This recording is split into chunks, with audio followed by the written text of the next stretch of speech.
السلام علیکم ورحمۃ اللہ وبرکاتہ۔ جس نے سلام کیا تھا ان کو وعلیکم السلام ورحمۃ اللہ۔ کلاس شروع کرتے ہیں، ٹائم اوور ہو چکا ہے۔ اللہ سب کو توفیق دے کہ ٹائم پہ جوائن کریں۔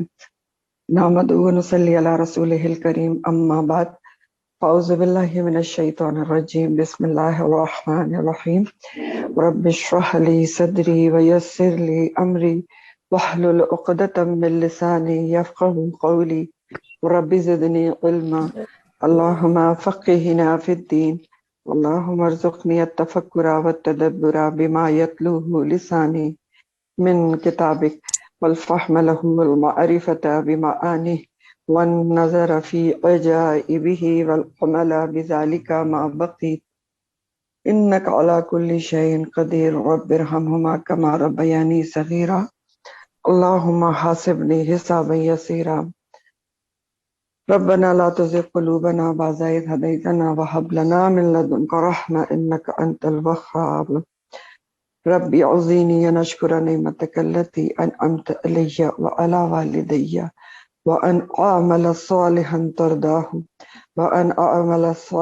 ترضاه وأصلح لي في ذريتي إني تبت إليك وإني من المسلمين آمين يا رب العالمين۔ السلام علیکم ورحمۃ اللہ وبرکاتہ۔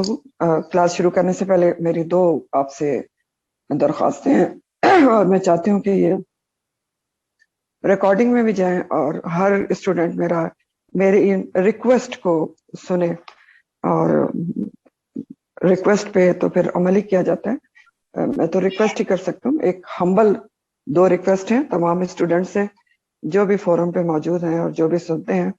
نمبر 1 تو یہ کہ میرا خیال ہے میں روز ہی تقریباً ہر دفعہ یہ بات بتاتی ہوں کہ ان ٹائم جوائن کر لیں، اور اس کی دیکھیں آپ لوگ ماشاءاللہ پڑھتے بھی ہوں گے، کہیں کالج میں جاب بھی کرتے ہوں گے، تو کیا کیا سسٹمز ہوتے ہیں۔ گیٹ بند کر دیا جاتا ہے کالج کا، جاب پہ کارڈ پنچ ہوتا ہے کہ ٹائم پہ نہیں آئے تو پھر اس کو دیکھا جاتا ہے۔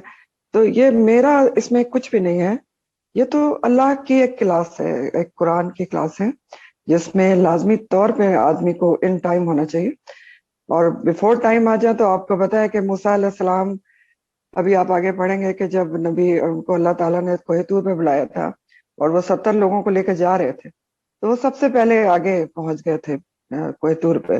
تو اللہ تعالیٰ نے سبحانہ تعالیٰ نے پوچھا تھا موسیٰ تم کیوں سب سے پہلے اتنی جلدی آ گئے؟ تو انہوں نے اتنا خوبصورت جواب دیا تھا کہ میں اس لیے جلدی آ گیا ہوں میرے رب کہ تو مجھ سے راضی ہو جاؤ، لتردا، کہ تو مجھ سے راضی ہو جائے، اس لیے میں جلدی آ گیا ہوں۔ تو کم از کم اس جواب کو اگر ہم یاد رکھیں تو ہم ضرور ان ٹائم آنے کی کوشش کریں گے۔ اور دوسری درخواست یہ تھی کہ آپ کو میں نے کہا بتا دوں، وینسڈے کو جو ہم بک پڑھتے تھے تجلیات نبوت سیرت نبی صلی اللہ علیہ وسلم کی، وہ ختم ہو گئی اللہ کی مدد سے۔ ہم نے ابھی جو بک شروع کی ہے اس کا نام ہے نبی کریم صلی اللہ علیہ وسلم کے لیل و نہار، یعنی آپ صلی اللہ علیہ وسلم دن اور رات کیسے گزارتے تھے، ٹھیک ہے۔ تو وہ یہ تو ہمارے لیے سب کے لیے اس کو سننا بہت ضروری ہے۔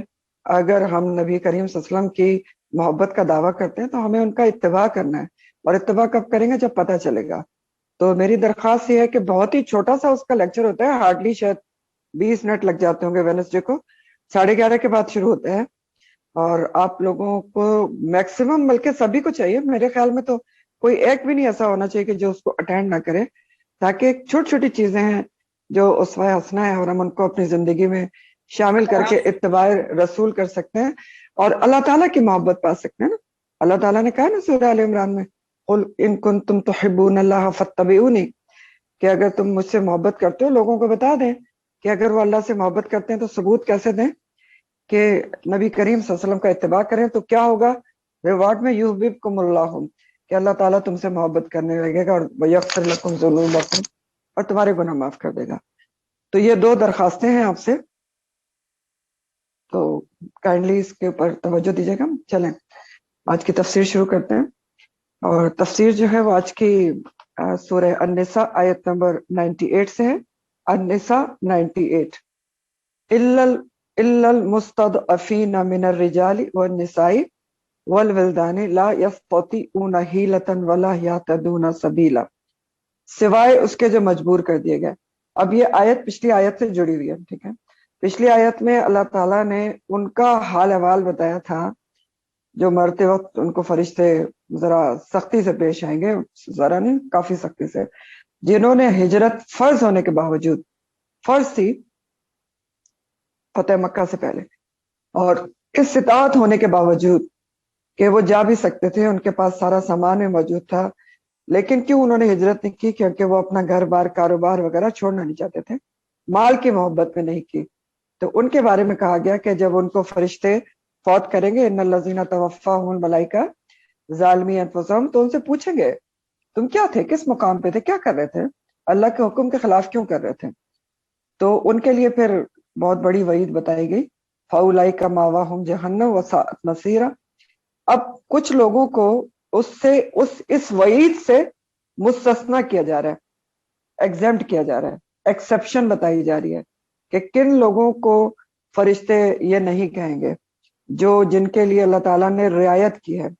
تو دو ایکسیپشنز بتائی جا رہی ہیں جن کے اوپر یہ وعید جو ہے وہ لاگو نہیں ہوگی. ہجرت نہ کرنے کی وعید سے کچھ لوگوں کو مستثنا قرار دیا جا رہا ہے. وہ کون ہیں؟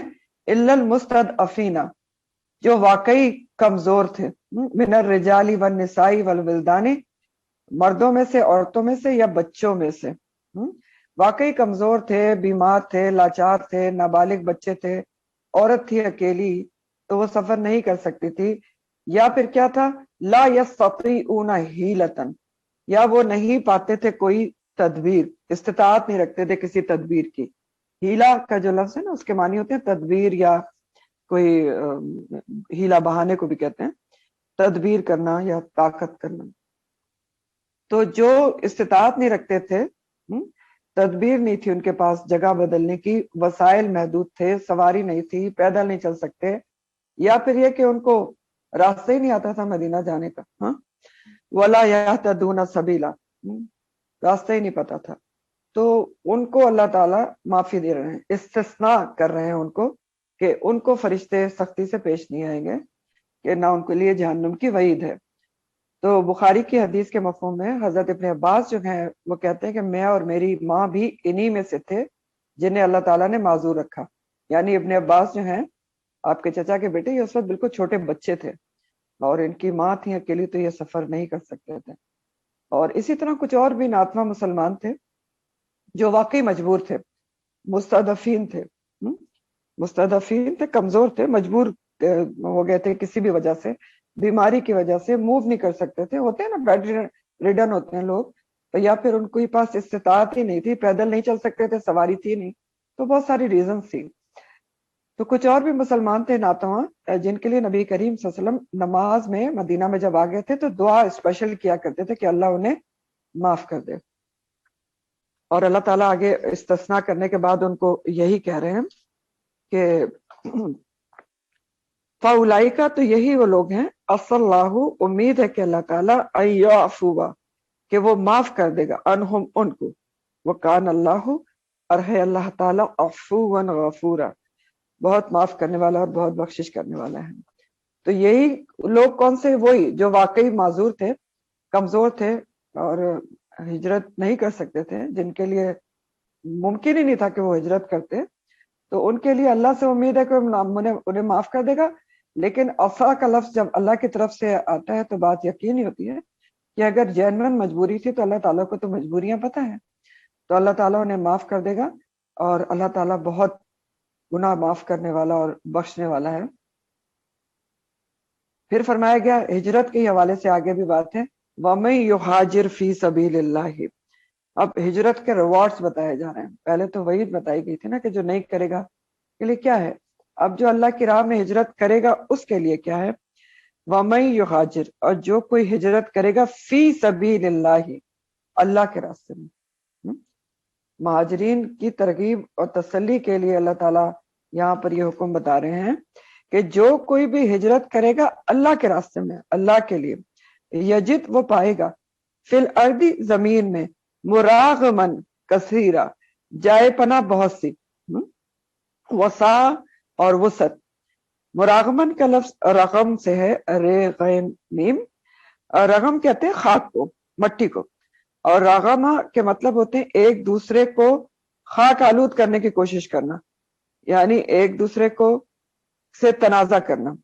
اور مراغم وہ جگہ ہوتی ہے جو انسان، مراغمن ہے نا، اس میں ظرف ہے، اس میں ظرف مکہ ہے. وہ مراغم وہ جگہ ہوتی ہے جو بہت کوشش اور تنازع سے حاصل کی جائے. تو اللہ تعالیٰ کہہ رہے ہیں جو اللہ کی راہ میں ہجرت کرے گا وہ تسلی رکھے، موٹیویٹ کر رہے ہیں اللہ تعالیٰ کہ اللہ کی زمین میں جب جو جہاں بھی جائے گا تو اس کو بہت ساری پناہ گاہیں مل جائیں گے، مراغمن کثیرہ ملیں گے، اور وسعت بھی ملے گی.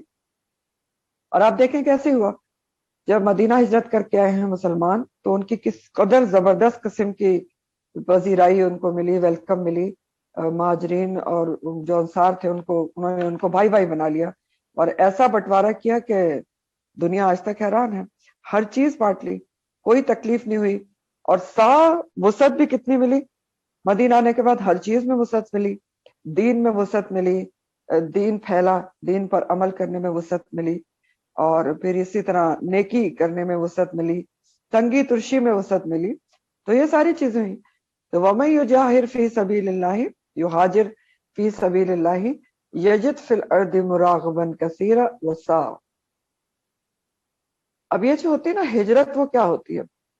ہجرت کے معنی ہے، جو ہجرت کا اصطلاحی معنی ہے وہ معنی ہے اللہ کے دین کی خاطر، اس پر عمل کرنے کی خاطر. دیکھیں یہاں آیت کیا کہہ رہی ہے، وَمَن يُهَاجِرْ فِي سَبِيلِ اللَّهِ. تو اللہ کی خاطر ہجرت کیا ہوتی ہے؟ اللہ فی سبیل اللہ ہجرت کی ڈیفینیشن ہے اللہ کے دین کی خاطر، دین پر عمل کرنے کی خاطر جگہ چھوڑ دینا، ماحول چھوڑ دینا، شہر یا ملک چھوڑ دینا. اللہ کے دین کی خاطر سربلندی کے لیے یا دین پر عمل کرنے کے لیے جگہ، ماحول، شہر یا ملک چھوڑ دینا. اب اس سلسلے میں ایک اور ابو داؤد کی حدیث ہے کا مفہوم ہے.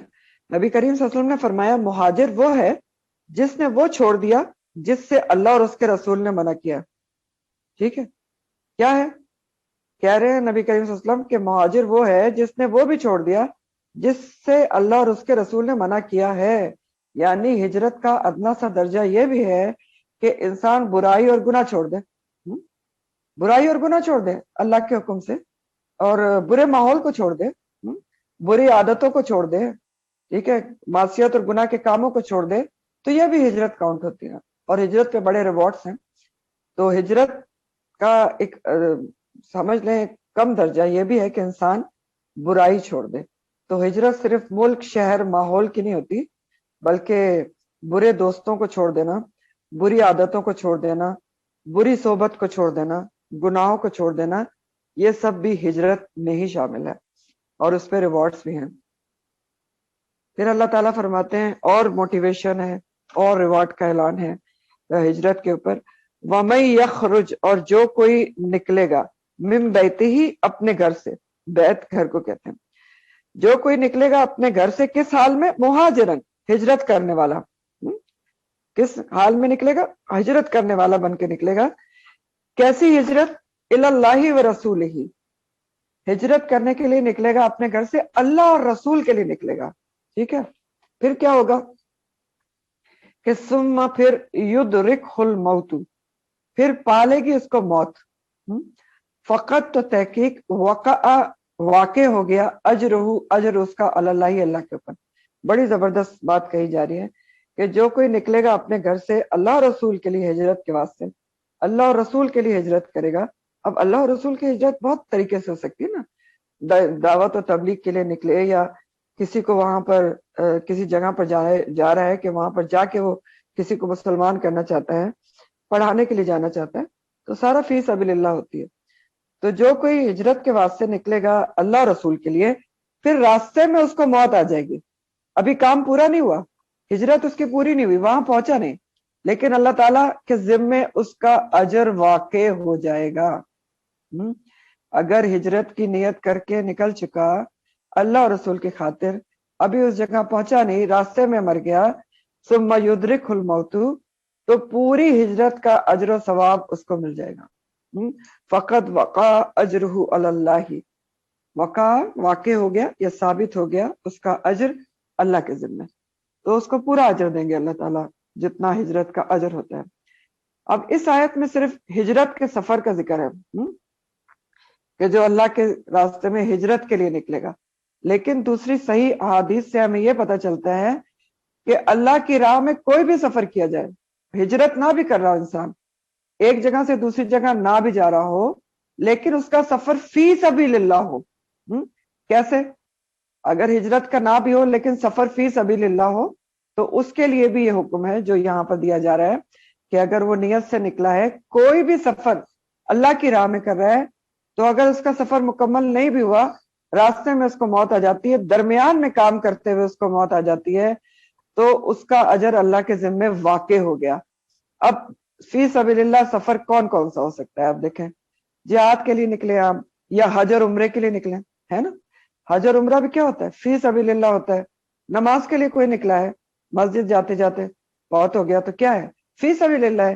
دین کی تعلیم کے لیے کوئی دین کی تعلیم حاصل کر رہا ہے یا تعلیم دے رہا ہے اور درمیان میں وہ فوت ہو جاتا ہے، تو حصول مقصد اس کا پورا ہونے سے پہلے تو اللہ تعالیٰ اس کو کیا ہوں گے؟ پورا اجر دیتے ہیں۔ ثم یدرکہ الموت فقد وقع اجرہ علی اللہ، اللہ کے ذمے اس کا اجر ثابت ہو گیا، واقع ہو گیا، چاہے کام پورا نہیں بھی ہوا۔ اس لیے دیکھیں آپ کہ خاص طور پہ ہم اپنے حوالے سے دیکھیں تو دین پڑھنے پڑھانے کی کتنی بڑی ایک ہمارے پاس ایک سمجھ لیں ایک بہت بڑا ایک چانس ہے کہ فی سبیل اللہ انسان کو موت ہے۔ موت تو ہر کسی کو آنی ہے، اللہ ہر کسی کو لمبی زندگی صحت اور ایمان کے ساتھ دے، لیکن اگر موت فی سبیل اللہ ہے تو پھر کیا اللہم اجعلنا منہم کی بات ہے۔ تو اس کے سلسلے میں یہ جو آیت آپ نے پڑھی ہے، اس سے ریلیونٹ بخاری میں جو روایت بیان ہوئی ہے وہ وہی روایت بیان ہوئی ہے کہ وہ جو ایک بنی اسرائیل کا آدمی تھا جس نے 99 قتل کیے تھے، 99، پھر اس کو وہ اس کے دل میں ہدایت جاگی، ہدایت کی روشنی ہوئی، تو اس نے پوچھا مختلف لوگوں سے جا کے کہ میری کوئی معافی تلافی ہو سکتی ہے؟ تو پہلے ایک راہب کے پاس گیا تو اس نے کہا مجھے معافی ہو سکتی ہے؟ اس نے کہا سوال ہی کوئی نہیں، تم کہاں سے 99 قتل کر دیے۔ اس نے اس کو بھی قتل کر دیا، 100 قتل پورے ہو گئے۔ پھر بھی اس کو مزید بے چینی ہوئی، تو وہ مختلف لوگوں سے پوچھتا رہا مسئلہ کہ مجھے کیسے معافی مل سکتی ہے، دل میں بے چینی تھی اس کی کہ کسی طرح مجھے معافی مل جائے۔ تو ایک راہب نے اس کو کہا کہ تیرے اور معافی کے درمیان کون سی چیز حائل ہوتی ہے، تو معافی مانگ۔ اور اس نے اس کو بتایا کہ فلاں بستی ہے، فلاں فلاں جگہ، وہ بہت نیک لوگوں کی ہے، تو تم وہاں جا کر توبہ کر لو۔ تو اس نے کہا ٹھیک ہے، وہ وہاں جانے کے لیے چل کھڑا ہوا۔ جب بستی کے ابھی قریب پہنچا تھا تو راستے میں اس کو موت آ گئی۔ ثم یدرکہ الموت، ٹھیک ہے، موت نے آ لیا اس کو، پا لیا اس کو۔ اب کیا ہوا؟ اس نے جیسے ہی اس کو موت آنے لگی تو اس نے اپنا سینہ جو میکسیمم وہ کام کر سکتا تھا اس نیک لوگوں کی بستی کی طرف جھکا دیا، اور ادھر جھک کے وہ مر گیا۔ اب کیا ہوا کہ رحمت اور عذاب کے فرشتے آپس میں بحث میں پڑ گئے کہ اس کو کون لے کر جائے گا۔ فرشتے تو مختلف آتے ہیں نا، ابھی آپ نے پیچھے پڑھ لیا نا کہ جو اپنے نفس سے ظلم کرتے ہیں تو فرشتے ان کے ساتھ آ کے عذاب کے آتے ہیں اور پھر وہ ان کے ساتھ سخت معاملہ کرتے ہیں۔ اور اسی طرح جو نیک روحیں ہوتی ہیں، سورہ واقعہ کی آخری آیات پڑھ لیں تو آپ کو بات واضح ہو جائے گی کہ فرشتے جو ہیں مختلف ہوتے ہیں اور مختلف طریقے سے آتے ہیں رحمت اور عذاب کے۔ اور سورہ واقعہ کہتی ہے کہ جو اللہ کے مقربین ہوتے ہیں ان کے لیے روح و ریحان و جنت النعیم لے کر آتے ہیں فرشتے، جنت کی خوشبوئیں اور وغیرہ وغیرہ۔ تو بہرحال اس نے اس طرف بستی کی طرف سینہ جھکایا۔ اب عذاب اور رحمت کے فرشتوں میں بحث ہوتی، کون لے کر جائے گا؟ اللہ کے تعالیٰ کے پاس مقدمہ گیا تو اللہ تعالیٰ نے حکم دیا کہ دونوں طرف کی زمین ناپو، کس جگہ سے کتنا قریب تھا، جہاں سے چلا تھا اور جہاں اس نے جانا تھا۔ اور اللہ تعالیٰ نے زمین کو حکم دے دیا کہ نیکوکاروں کی بستی کے قریب ہو جا۔ تو جب فاصلہ ناپا گیا تو ایک بالش فرق نکلا اور اسے بخش دیا گیا۔ تو بات دراصل کیا ہے؟ کیا اس سے آپ کو سمجھ میں آ رہی ہے آیت سے بھی اس روایت سے بھی؟ تو بات یہ ہے اصل کہ انما الاعمال بالنیات ہے، کہ نیت کے اوپر جو ہے جب انسان کو اجر ملتا ہے نا، کہ وہ نکلا تھا ابھی ثم یدرکہ الموت فقد وقع اجرہ علی اللہ، تو انما الاعمال بالنیات ہے۔ یہ بات سمجھ میں آ رہی ہے کہ نیت جس چیز کی ہوتی ہے انسان کو وہی ملتا ہے۔ اور بخاری کی حدیث کا مفہوم ہے یہ ہجرت کے بارے میں کہ جس نے اللہ اور اس کے رسول، یہ حدیث کا مفہوم بتا رہی ہوں، بخاری، جس نے اللہ اور اس کے رسول کے لیے ہجرت کی بس اس کی ہجرت انہی کے لیے ہے، اور جس نے دنیا حاصل کرنے کے لیے ہجرت کی یا کسی عورت سے شادی کرنے کی نیت سے ہجرت کی بس اس کی ہجرت اسی کے لیے ہے جس نیت سے اس نے ہجرت کی تھی. ٹھیک، تو انما الاعمال بالنیات ہے، اور ہجرت کا بھی آپ کو سمجھ میں آ گیا ہوگا کہ ہجرت کون سی ہے جس کے اوپر ریوارڈ ہے، جو اللہ اور رسول کے لیے، دین کے لیے، یا دین پر عمل یا دین پھیلانے کے لیے کیے جائے. تو ہجرت جس نیت سے کی جائے گی اسی نیت کا اس کو پھر اسی حساب سے اجر یا جو بھی ملے گا. تو یہاں پر ایک آپ کا رکوع ختم ہو گیا ہے، اگلا رکوع شروع ہو رہا ہے، اور ایک اور حکم ہے، وَإِذَا، اور جب، ضَرَبْتُمْ، سفر کرو تم، فِي الْأَرْضِ، زمین میں. مسلمانوں سے خطاب ہے کہ جب تم سفر کرو زمین میں، فَلَيْسَ، تو نہیں ہے، عَلَيْكُمْ، تم پر، جُنَاحٌ، کوئی گناہ.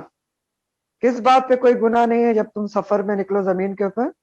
ان تقصروا، کہ تم قصر کر لو، کمی کر لو، من الصلاۃ، نماز میں سے. تقصروا کا لفظ ہے قصر سے، یہ قاف صاد رے، قصر کے مطلب ہوتے ہیں کمی کرنا. قصور بھی اسی سے ہے نا. قصور کیا ہوتا ہے کہ ہم کہتے ہیں ہمارا کوئی قصور نہیں، قصور کا مطلب بھی کیا ہوتا ہے؟ کمی کوتاہی کسی چیز میں کرنا. تو قصرہ کے معنی ہوتے ہیں کام جتنا چاہیے اتنا نہ کرنا، مقررہ تعداد یا مقررہ مقدار جو ہے اس کو پورا نہ کرنا. تو اللہ تعالیٰ یہاں پر یہ اجازت دے رہے ہیں کہ وَإِذَا ضَرَبْتُمْ فِي الْأَرْضِ، جب تم سفر کرو زمین میں، فَلَيْسَ، تو نہیں ہے، علیکم، تم پر، کوئی گناہ کے، ان تقصروا من الصلاۃ، کہ تم کمی کر لو، قصر کر لو نماز میں سے. ان خفتم، اگر خوف ہو تم کو، ان یفتنکم، کہ فتنے میں ڈالیں گے تم کو، الذین، وہ لوگ، کفروا، جنہوں نے کفر کیا. ٹھیک ہے، تو اگر خوف ہے کہ دشمن تم کو فتنے میں ڈال دے گا، تو آزمائش میں ڈال دے گا، تو پھر کیا ہے؟ قصر کر لو. لیکن یہ حکم عام بھی ہے، ابھی آپ کو سمجھاتی ہوں. ان الکافرین، بے شک کافرین، کانو، ہیں، لکم، تمہارے لیے، عدو مبینہ، دشمن کھلم کھلا. اب اللہ تعالیٰ نے فرمایا کہ جب زمین میں سفر کرو تم تو تم پر کوئی گناہ نہیں ہے کہ تم نماز میں کمی کر لو. اور اگر خوف ہو تم کو کہ فتنے میں ڈال دیں گے تم کو وہ لوگ جنہوں نے کفر کیا، تو پھر تم نماز میں کمی کر سکتے ہو. اب اس آیت میں اللہ سبحانہ تعالیٰ سفر کے دوران جو ہے نماز قصر کا حکم دے رہے ہیں، لیکن خوف کی حالت میں دے رہے ہیں کہ اگر خوف ہو تم کو، خوف کے ساتھ سفر ہے، خوف کے حالات میں سفر ہے، تو نماز قصر کر لو. تو کیوں ایسا کہا جا رہا ہے؟ کیونکہ دیکھیں اس زمانے میں جب اس آیت کا نزول ہوا تھا تو کوئی بھی سفر خوف سے خالی نہیں تھا. مدینہ جو ہر طرف سے مشکلات میں گھرا ہوا تھا، دشمنوں سے گھرا ہوا تھا، اور زیادہ تر سفر کرتے ہی کیوں تھے صحابہ کرام اجمعین؟ غزوات کے لیے کرتے تھے. تو یہاں پر اگرچہ خوف کی حالت میں نماز قصر کا حکم دیا جا رہا ہے، لیکن یہ حکم جو ہے وہ عام طور پر بھی لاگو ہوتا ہے، اور سنت رسول سے یہ بات ثابت ہے صلی اللہ علیہ وآلہ وسلم کہ ہر قسم کے سفر میں، جس میں خوف ہو یا نہ ہو، امن بھی ہو تو اس میں چاہے فی سبیل اللہ بھی نہ ہو اور خوف بھی نہ ہو، تو پھر بھی کیا ہے؟ نماز قصر کی جا سکتی ہے. یہ سنت رسول سے یہ بات ثابت ہے. اب رہا یہ کہ یہاں پر خوف کا ذکر کیوں کیا گیا ہے، تو مفسرین کے مطابق خوف کا ذکر حالات کی نسبت سے ہے، غالب احوال کی وجہ سے ہے. یہ غالب احوال کی ٹرمینالوجی تفسیر میں استعمال ہوتی ہے کہ بعض چیزیں جو غالب احوال ہوتے ہیں، یعنی جو جس کا غلبہ ہوتا ہے اس وقت، اس کے حساب سے حکم دیا جاتا ہے، لیکن وہ بعد میں بھی لاگو ہوتا ہے. تو سنت رسول صلی اللہ علیہ وسلم سے یہ بات ثابت ہے کہ ہر قسم کے سفر میں نماز قصر کی اجازت ہے، چاہے فی سبیل اللہ نہ بھی ہو، چاہے خوف ہو یا نہ ہو. قصر کے معنی کیا ہیں کہ نماز قصر کیا ہوتی ہے؟ ان تقصروا من الصلاۃ، قصر میں جیسے میں نے آپ کو بتایا کہ کمی کرنا. تو قصر نماز کیا ہوتی ہے کہ ظہر، عصر اور عشاء میں 4 کے بجائے 2 رکعت نماز کے فرض کے پڑھے جاتے ہیں. فرض جو نماز ہوتی نا، ظہر کی، عصر کی اور عشاء کی، اس میں 2 رکعت فرض پڑھے جاتے ہیں بجائے 4 کے. ٹھیک ہے، اور مغرب کے 3 فرض پڑھے جاتے ہیں، اور جو سنتیں اور نوافل ہیں وہ سفر میں اللہ تعالیٰ کی طرف سے معافی ہے۔ فجر کی جو سنتیں ہیں وہ قائم رہیں گی، اور وطر جو ہیں عشاء کے بعد کے وہ بھی برقرار رہیں گے، وہ چھوڑے نہیں جا سکتے۔ اب میں نے یہ آپ کو کہا کہ جو سنتیں اور جو فرض ہیں وہ اللہ سبحانہ تعالیٰ سنت اور نوافل ہیں وہ اللہ تعالیٰ کی طرف سے معافی ہیں، تو اس کے بارے میں آپ کو ایک دو احادیث بتاتی ہوں۔